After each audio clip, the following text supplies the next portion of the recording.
Mon peuple a été péri par une manque de la connaissance. Il a dit la parole. Mais toi, qui t'a dit que les réseaux sociaux, c'est ton père, c'est ta mère, c'est ta famille, c'est ton église. Là où tu commences à venir exposer tous les problèmes de ton foyer.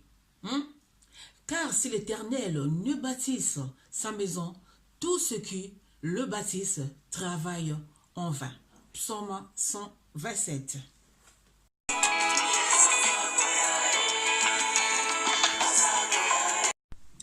Shalom, shalom, shalom, peuple de Dieu. Molingami katinankolo comme d'habitude, bisika bozali, boyamba bambote nanga, nalingi bino makasi, c'est pour cela je vous salue, tout à tous, dans les noms précieux, oui, de celui qui m'a fait grâce de venir encore édifier son peuple, de celui qui me fortifie, de celui qui me relève de mes faiblesses, de celui qui est toujours attentif à mes cris, oui, et son nom c'est Jésus-Christ.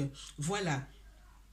L'Esprit de Dieu crie en moi, il me ramène auprès de lui qui a un cœur rempli de l'amour. Oui, voilà. J'aime adorer, j'aime louer, car adorer et louer, c'est la raison de ma vie. Marcher encore avec ce Dieu-là, c'est le désir de mon cœur. Alléluia. Donc, vous le savez que quand tu es une chrétienne, elle doit apporter toujours quelque chose de la part de Dieu. Une chrétienne, c'est une personne qui évangélise, qui édifie le peuple de Dieu, et qui bâtit l'œuvre de Dieu, qui ne se fatigue pas. Parce que les jours d'aujourd'hui, beaucoup de chrétiens ont croisé le bras. Beaucoup de chrétiens disaient que je suis chrétienne. Oui, je ne sais pas qu'est-ce qu'ils attendaient à Dieu, mais les jours d'aujourd'hui, ils ont relâché. Mais nous, on ne lâche pas l'affaire jusqu'à là qu'il va dépendre sa gloire en nous. C'est pour cela que je suis encore là. On n'est pas là pour suivre des bénédictions. On n'est pas là pour suivre des richesses. On n'est pas là pour suivre de matériel. Non, parce que je dois prier, parce qu'il me manque ça, il me manque ça. Non, non, non, non, non. Nous, on est là pour édifier son peuple, pour ramener les âmes qui sont perdu sur son chemin, afin qu'on arrive jusqu'à la destination, parce que tout un chacun, il est rentré de préparer son chemin. Voilà, on est là en train de préparer notre chemin, parce que tout un chacun aussi rendra compte de ce qu'il a fait. C'est pour cela, quand tu es appelé chrétien, tu dois toujours être là.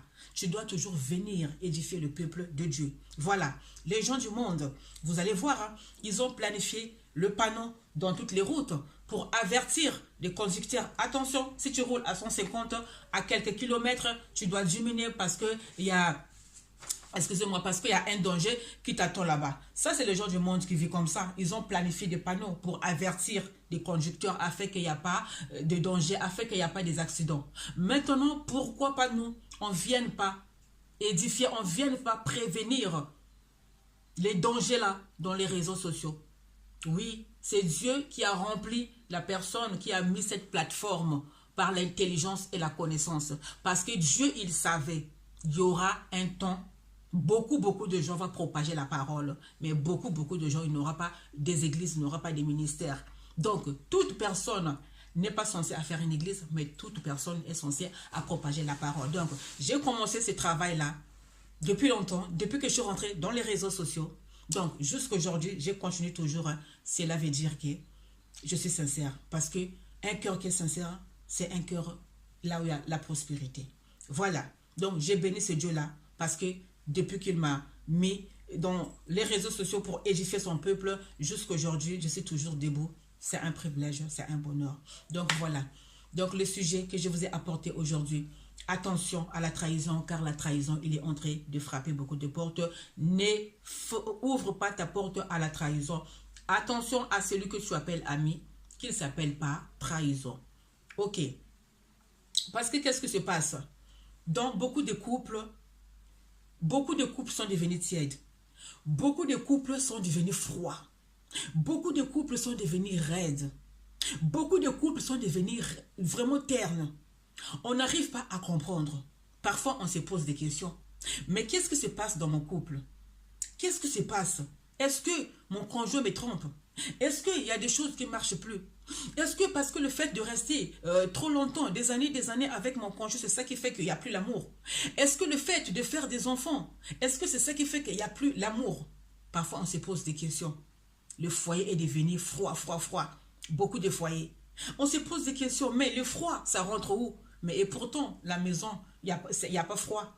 Il y a du chauffage. mais l'amour est devenu froide. Le jour d'aujourd'hui, ce bon Dieu-là, il va chauffer, réchauffer encore toutes les couples, tous les foyers qui sont devenus froides. Parce que à la base, l'amour ne périt jamais. L'amour est sans fin. L'amour n'est pas orgueilleux. L'amour n'est pas jaloux. L'amour est patient. L'amour, ça se pardonne. Dans l'amour, il y a la joie. L'amour, ça se supporte. L'amour ne s'irrite jamais. L'amour ne passera jamais. Mais cet amour-là dans le foyer est parti où? Beaucoup de couples. On voit comme ça, c'est un couple. Hein? On voit, c'est un couple, oui, mais dedans, il n'y a pas l'amour. Alors, c'est un privilège pour nous. Parce qu'on est au mois d'avril.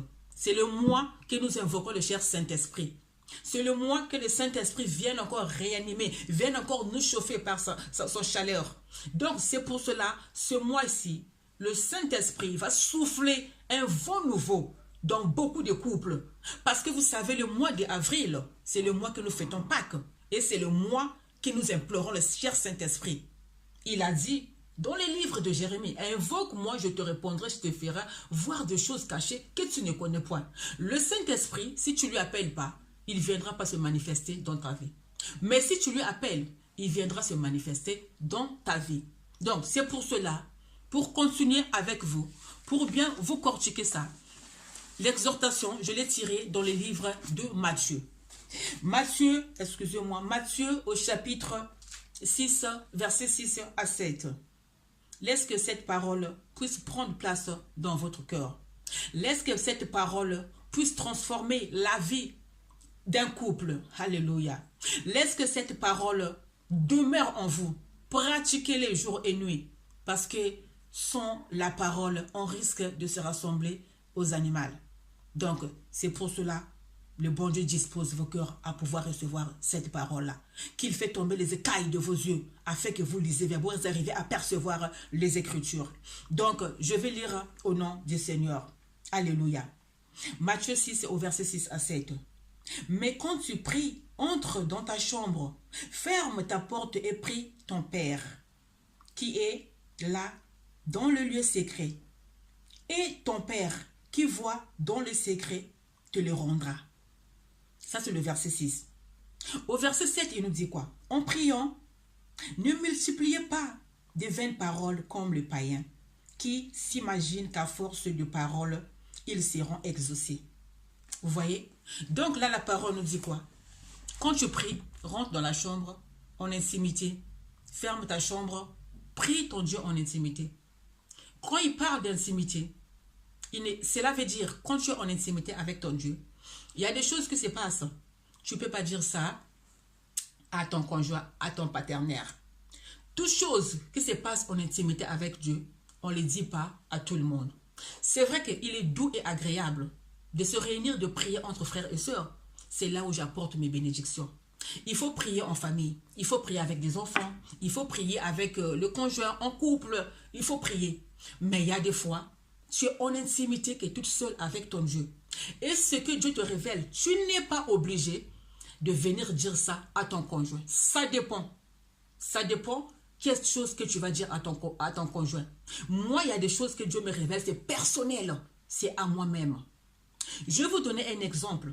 Que Dieu te parle en intimité. Dieu te parle en intimité. Par exemple, papa, tu es rempli par le Saint-Esprit. Maman, elle n'est pas encore vraiment remplie par le Saint-Esprit. Tu viens transmettre tout ce que Dieu t'a dit en intimité à maman.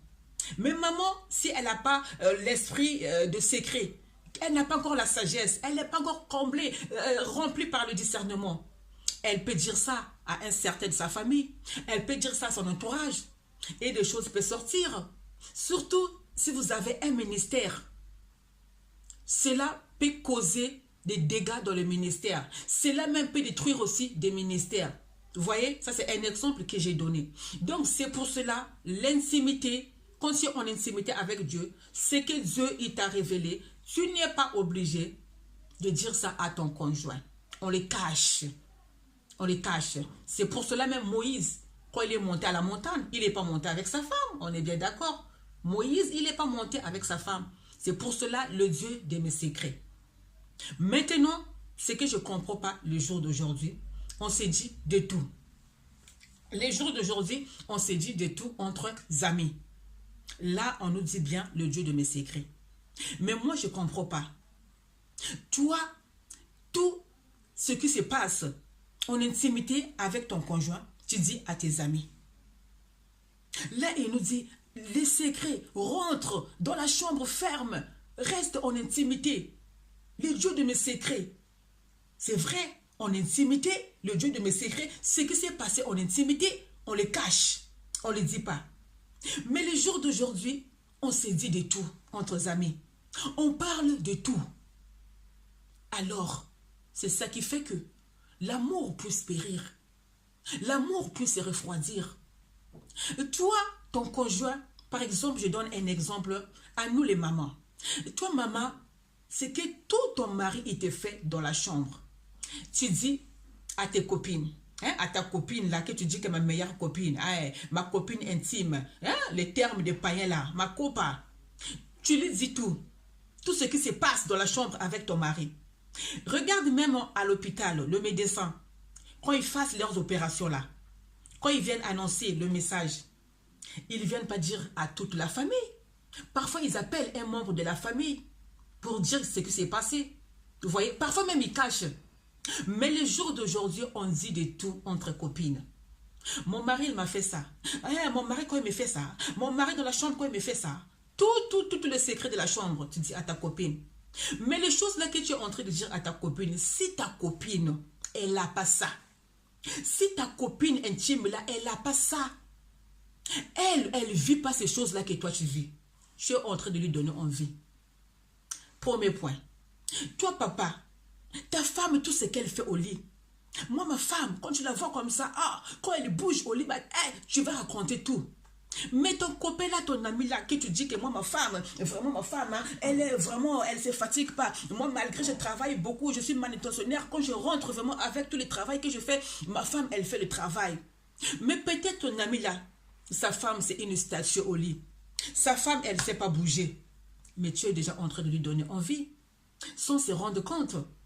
Et ce que nous disons de dehors, il y a des hommes qui sont sensibles de ce qu'ils entendent. Il y a des hommes qui sont sensibles de ce qu'ils voient. Si ton partenaire, il a écouté ça, tout ce que tu as dit du dehors là-bas, à tes amis, à tes copines, sache que ça va gâcher le cerveau de l'homme. La confiance qu'il avait en toi, il aura plus cette confiance-là. Parce qu'il te fait confiance, toi, toute la confiance, tu dis à tes amis. Ton partenaire va commencer à entendre ça. Sache qu'il ne va pas te demander, elle ne va pas te demander. Elle peut garder ça. Mais l'amour, la confiance qu'il t'a donnée avant, ça sera plus pareil. Parce que tu fais sortir des secrets. Tu fais sortir ces secrets. C'est là aussi rafraîchit notre foyer, nos couples. Parfois, on se pose des questions. Mon foyer, il n'était pas comme ça. Mon foyer, il a changé. Mais pourtant, notre Dieu, il est celui qui vient encore vivifier, tonifier, nous rajeunir. Oui, parce que ce qui est à l'intérieur, ça sort à l'extérieur. Oui, il renouvelle notre intérieur de jour en jour, c'est Dieu-là. Mais pourquoi tu vas remarquer, oui, ce n'est plus pareil. Oui, parce que c'est toi qui fais sortir tes secrets. Excuse-moi. Parce que c'est toi qui fais sortir tes secrets. Donc, il faut savoir garder le secret. Prenez l'exemple d'Esther. Esther, elle ne s'est pas mariée avec un roi parce que Esther, elle était belle. Oui, elle était vierge parce qu'elle avait ça. Non, non, non, non, non. C'est pas ça. Parce que le jour d'aujourd'hui, on se trompe. Hein. On devient encore l'orgueil. Nous mettons même l'orgueil dans la vie de couple.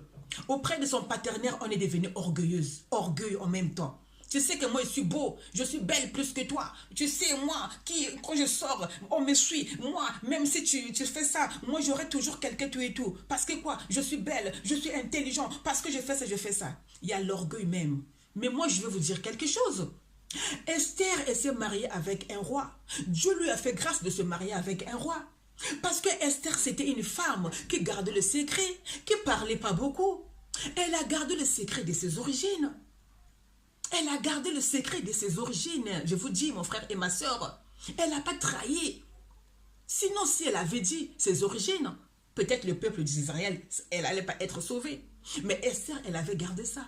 C'est à cause du secret là qu'elle avait gardé. C'est ça qui a fait qu'il puisse se marier avec un roi. Mais nous, le jour d'aujourd'hui, on n'arrive plus à garder le secret. On s'est dit de tout. C'est vraiment, c'est pas de Dieu.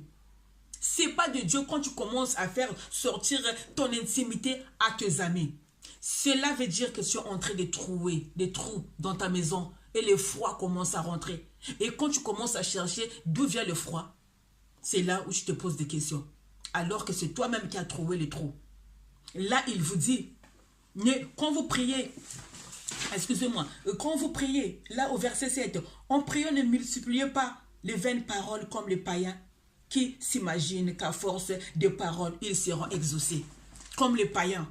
Le fait de faire sortir beaucoup de paroles, c'est comme si tu vas être exaucé. Donc le fait de dire tout à tes amis, à tes copines, c'est comme si tu étais la meilleure. Mais tu te trompes.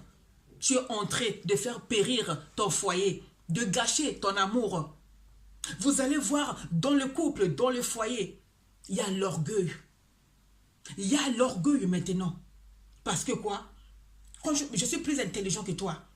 Oui, est-ce que ta famille est riche? Moi, ma famille est riche. À cause de moi, tu es devenu comme ça. C'est grâce à moi que tu fais ça. Tu vois, il y a l'orgueil dans la vie de couple. Beaucoup de couples maintenant vivent dans les concurrences, dans l'orgueil. Oui, toi tu as fait ça, moi aussi je vais faire ça. Oui, toi tu as voyagé, moi aussi je vais faire ça. Concurrence. Ça, c'est pas de Dieu. Il n'y a plus l'esprit de l'amour. Il y a l'orgueil. Évitons de mettre l'orgueil dans le couple. L'orgueil procède de la chute, je vous dis. L'orgueil procède de la chute, je vous dis. Tu vas gâcher que le bénédiction Dieu, il avait mis dans votre vie. Tu vas tout gâcher. Dieu va fermer la gloire de votre vie à cause de l'orgueil. Parce que Dieu, il n'aime pas l'orgueil. Dieu, il aime humiliation. Parce que humiliation procède de la gloire. L'orgueil, moi j'ai plus d'argent que toi, moi je gagne plus. Mais tu peux avoir l'argent. L'argent ne paye pas ne paye pas la santé. Tu peux avoir l'argent pour payer un médecin, mais c'est pas l'argent qui va te payer la santé, c'est Dieu qui donne la santé. Tu peux avoir l'argent pour payer un joli lit, une belle chambre, mais pour avoir sommeil, c'est Dieu qui va te donner le sommeil. Tu peux avoir l'argent pour acheter une position, mais celui qui te donne un bon mariage, c'est Dieu. Tu peux avoir l'argent pour acheter un livre, mais celui qui donne la connaissance, c'est Dieu. S'il vous plaît, arrêtez de mettre l'orgueil dans la vie, excusez-moi, dans la vie de couple, dans le foyer. L'orgueil, depuis que tu avais dit des paroles flattées auprès de ton conjoint, tu n'arrives même plus à pardonner. Tu ne sais pas te pardonner, alors que le pardon, c'est la puissance qui libère. Humiliation procède de la gloire. Regardez la Sainte Vierge Marie. La femme qui n'était pas orgueilleuse, bien-aimée. Malgré son fils, il avait été crucifié. Les jours d'aujourd'hui, toi et moi peut-être, on va voir notre fils en train de se crucifier, en train de souffrir. Mon fils là viendra, il va avoir une grande entreprise. Nous là, on va dire, dans l'entreprise de mon fils, c'est moi-même qui sera la cheftaine là-bas. C'est moi-même qui va signer les papiers. Nous c'est comme ça. Mais la Sainte Vierge Marie, son fils qui a été crucifié à la croix, son fils quand il a fait le ministère de 300 et quelques personnes, la Sainte Vierge Marie, humiliation, elle était assise derrière quand elle rentrait dans les temples, quand elle rentrait à l'église là-bas. Elle a laissé les apôtres travailler dans le ministère de son fils. Elle n'a pas dit que parce que c'est mon fils, moi je vais faire ça, moi je vais faire ça, moi je vais faire ça, parce que c'est mon fils, quand vous venez ici, il faut faire ça, il faut faire ça. Non, non, non, non, non. La femme, elle s'est humiliée, s'il vous plaît, excusez-moi. Elle s'est humiliée. La Sainte Vierge Marie. Oui. Et Jésus lui-même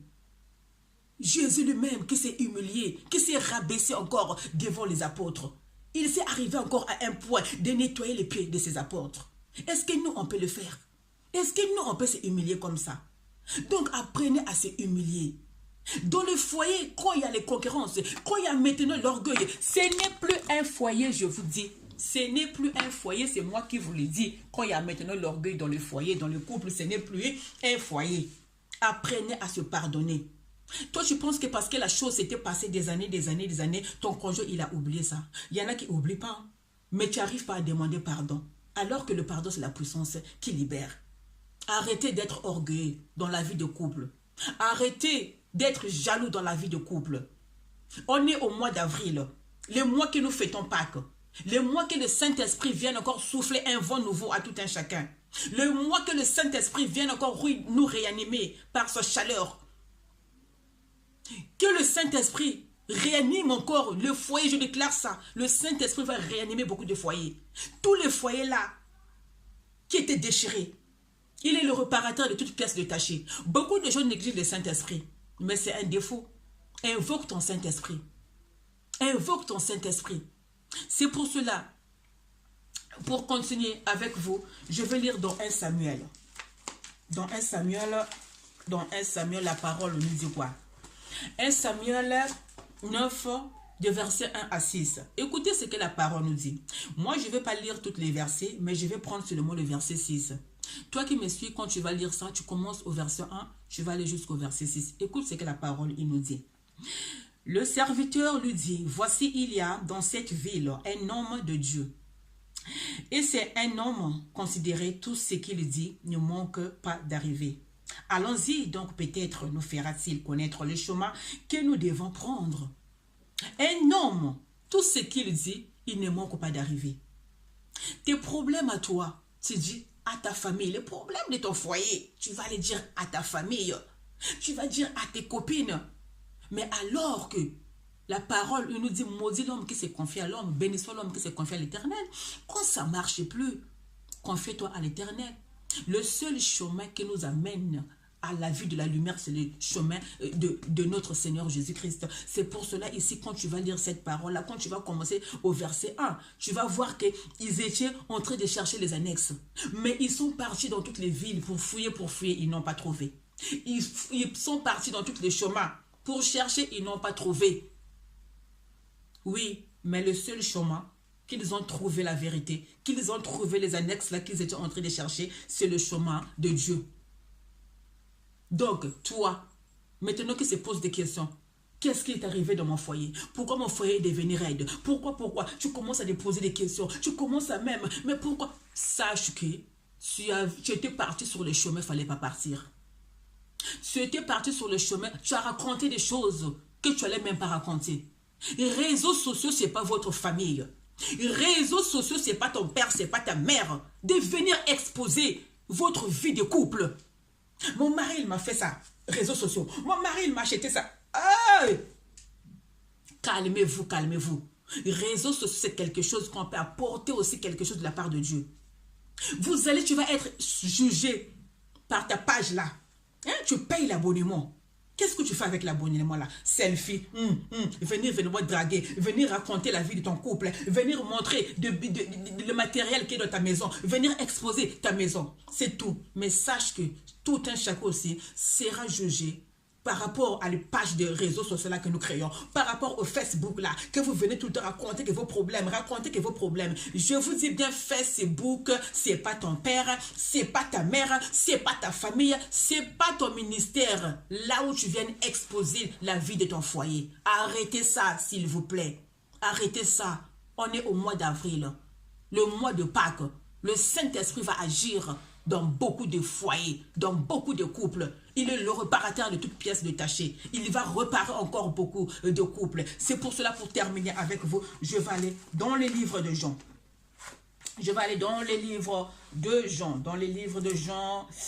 Excusez-moi, je vais aller dans les livres de Jean. Pour terminer, livre de Jean, Jean 8 au verset 38. Écoutez ce que la parole, il nous dit. Je dis ce que j'ai vu chez mon père, et vous faites ce que vous avez entendu de la part de votre père. Donc, c'est lui qui connaît la vérité. Et c'est lui qui est libre. Quand tu as la foi, l'ennemi fera que fuir. La foi nous sauve, l'espoir nous fait vivre. Alors, tu as écouté la parole, tu as connu la vérité. Maintenant, est la foi à ton Dieu là. Montre ton foyer vers ton Dieu, afin que ce Dieu-là vienne encore recoudre, réparer là où il avait été déchiré.